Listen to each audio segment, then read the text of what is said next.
Okay, good day again. Got a profile cylinder here, 5-pin CES.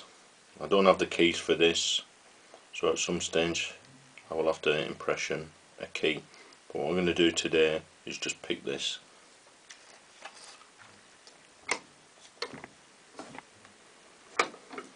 Today I'm going to use this tensioner, place it in at the bottom with my trusted pick again. I'm going to apply slight tension to the first pin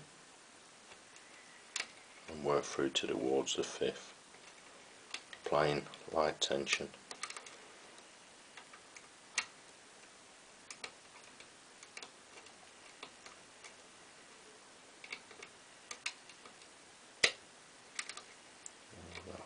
Clipped into place then.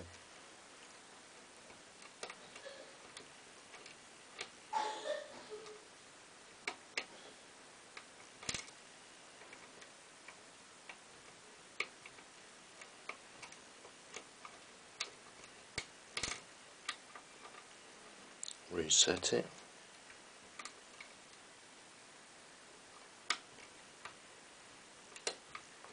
There you go, lock open.